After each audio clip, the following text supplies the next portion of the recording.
2 citoyens sur 3 n'ont pas voté à la dernière élection régionale et départementale.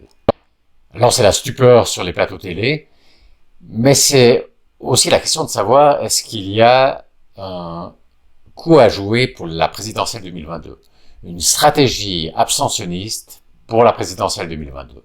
Dans cette stratégie abstentionniste, ça consisterait à essayer d'atteindre, par exemple, ce score de 2/3 d'abstentionnistes ou de vote blanc pour la présidentielle 2022, en espérant aussi que la proportion de vote blanc augmente parce que les abstentionnistes sont toujours difficiles à interpréter.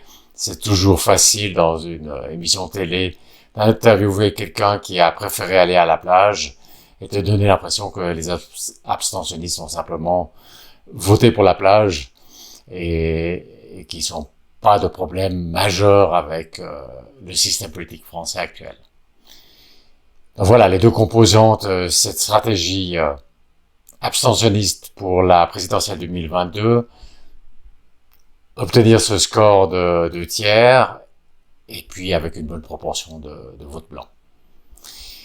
C'est une stratégie qui semble difficile à atteindre parce que le score de 2/3 pour la présidentielle, c'est difficile à atteindre parce que l'élection présidentielle est évidemment beaucoup plus importante que l'élection régionale et départementale.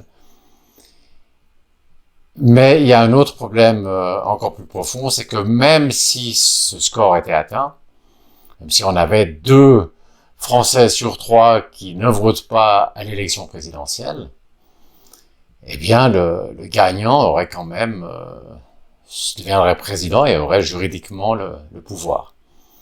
Alors on peut considérer que c'est approprié ou pas, mais ce qui est clair, c'est qu'il aurait juridiquement le pouvoir.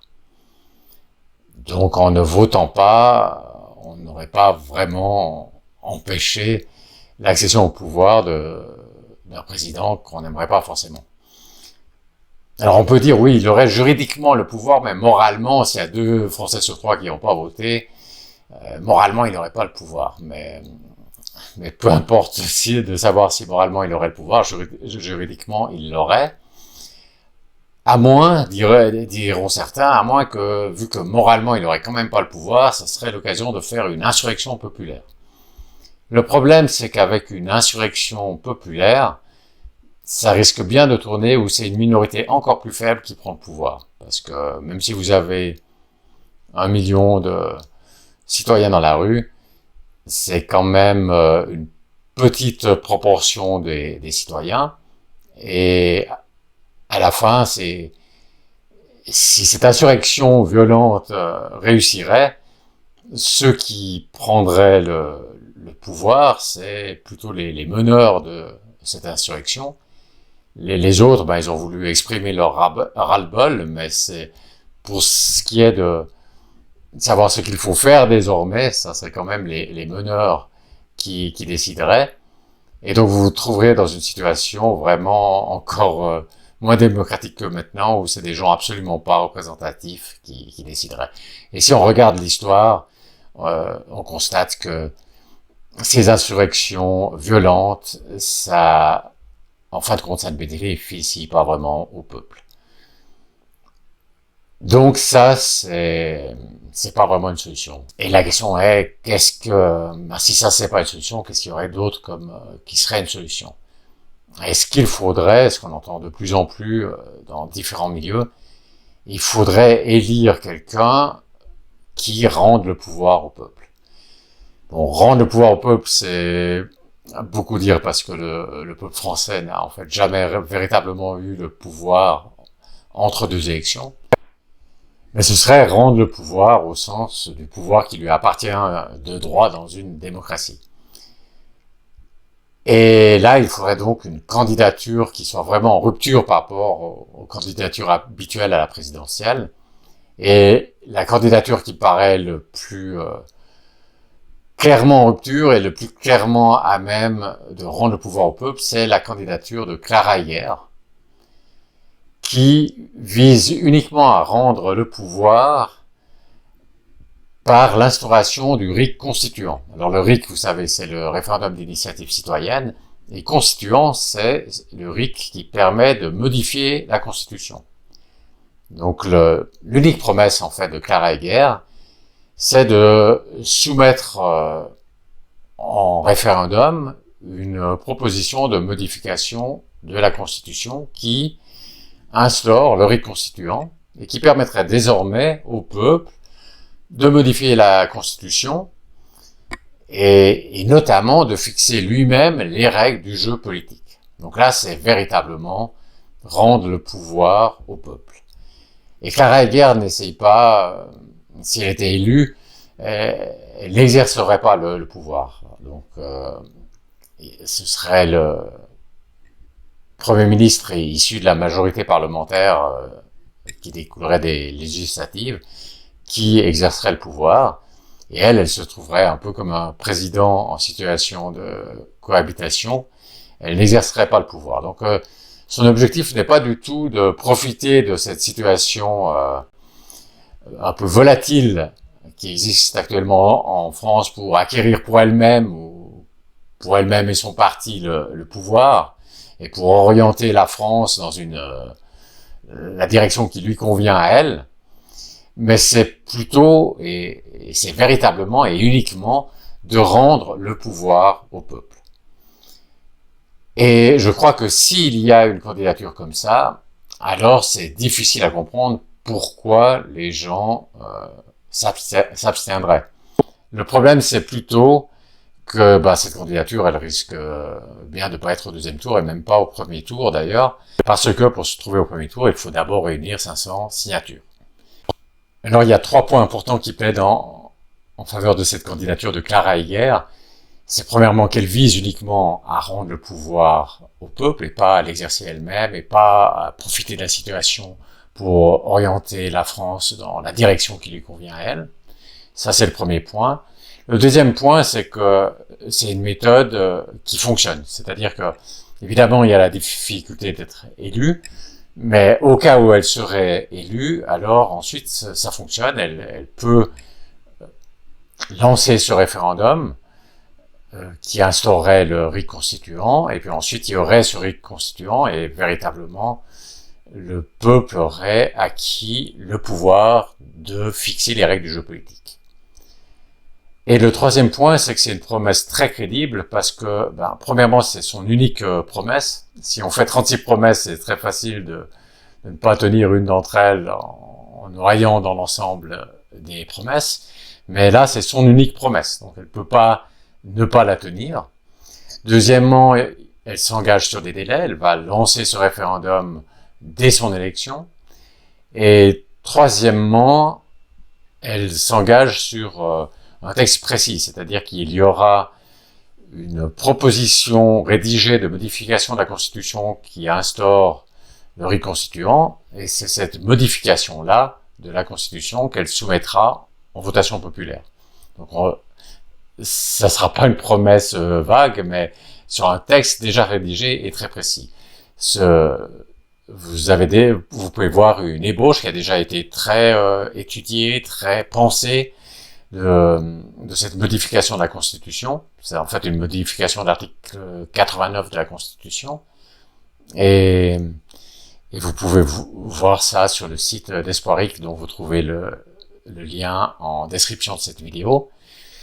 Alors, pour l'instant, c'est pas encore la version définitive, parce Clara Heger discute avec les gens et est prêt à modifier encore cette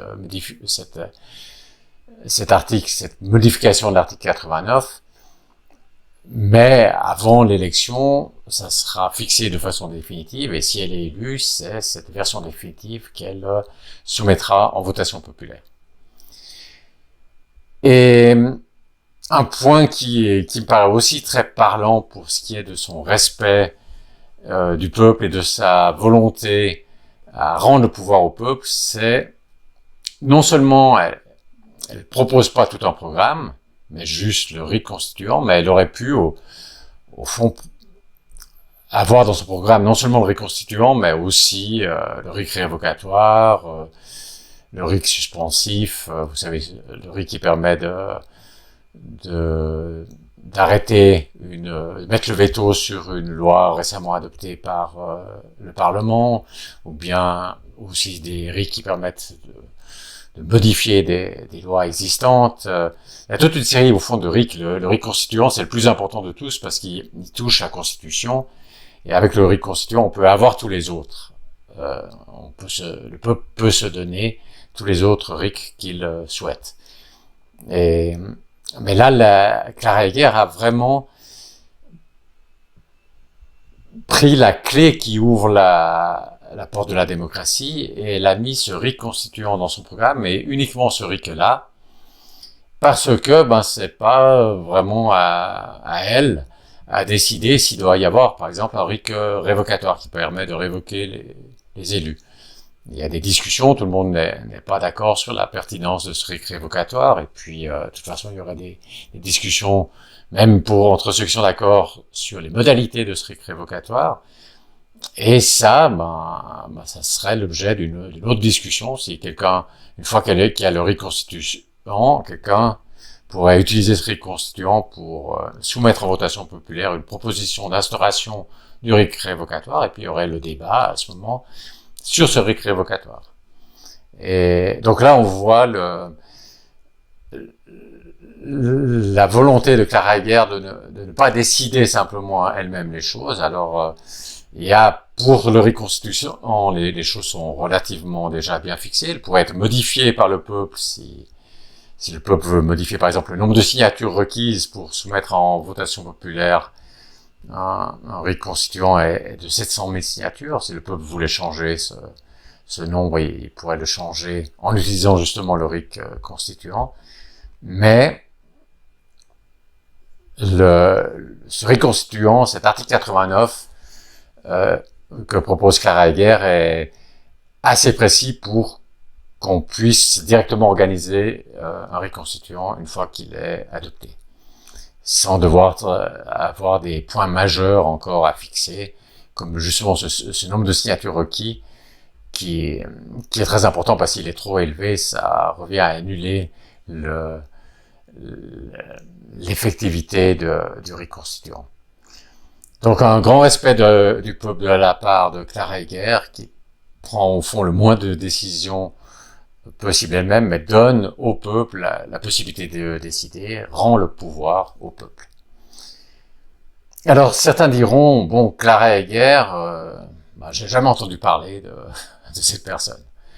Alors, c'est plutôt une bonne chose en fait, parce que est-ce que vous voudriez vraiment voter pour des gens dont vous avez beaucoup entendu parler? Alors ça, c'est à vous de juger, mais le fait d'être un visage neuf, une nouvelle personne, c'est plutôt un avantage. Évidemment, c'est un avantage, mais pas suffisant. Il suffit pas d'avoir un nouveau visage, d'avoir une nouvelle personne pour qu'elle mérite vos votes. Il faut aussi qu'elle propose d'abord de rendre le pouvoir au peuple, et puis d'une façon qui tienne la route. Et comme je viens d'expliquer, c'est le cas pour Clara Heger. Et certains d'entre vous diront peut-être, oui, mais moi j'aimerais quand même plus que juste le RIC constituant. Il y a des choses qui me préoccupent en matière environnementale, sociale, etc. Et j'aimerais bien qu'il y ait ça dans le programme. Mais vous comprenez que ça serait pas cohérent de la part de Clara Heger de mettre ces choses-là dans son programme, puisque son objectif est de rendre le pouvoir au peuple. Donc elle peut pas l'orienter comme ça. Donc, si pour vous la priorité n'est pas de rendre le pouvoir au peuple, mais d'avoir aussi ces autres éléments, politique environnementale, sociale ou autre, je vous conseille quand même de soutenir la candidature de Clara Heger en termes d'assurance, de façon que vous puissiez l'avoir au premier tour parmi les options possibles. Parce que c'est bien le point, c'est-à-dire que Clara Heger ne sera au premier tour que si elle bénéficie du soutien des maires, et pour avoir le soutien des maires, il faut qu'il y ait des citoyens qui aillent vers les maires et qui leur disent, qui leur demandent parrainer Clara Egger. Mais bon, quand même, on me dira, j'aimerais bien savoir un petit peu quelque chose sur la personnalité de cette Clara Egger, parce que finalement, à l'élection présidentielle, on élit aussi une personne. Et là, je vais vous proposer 2 vidéos. Vous pouvez voir Clara Egger en discussion. Ça vous permettra de sentir un petit peu sa personnalité. Et puis, indépendamment de Clara Egger, c'est des discussions qui peuvent vous être utiles pour comprendre la situation actuelle de la France et comment ce serait possible de rendre le pouvoir au peuple. Alors, je vais vous mettre ici une vidéo du Front Populaire et compagnie, avec Clara Egger. Et puis oui, je suis aussi sur cette vidéo, mais non, c'est pas pour ça que je vous la recommande. Et puis, je vous recommande aussi une deuxième vidéo de discussion entre Clara Egger et Étienne Chouard. Et puis maintenant, c'est à vous de jouer. Vous pouvez aller sur le site d'Espoiric, que je vous mets en description de cette vidéo.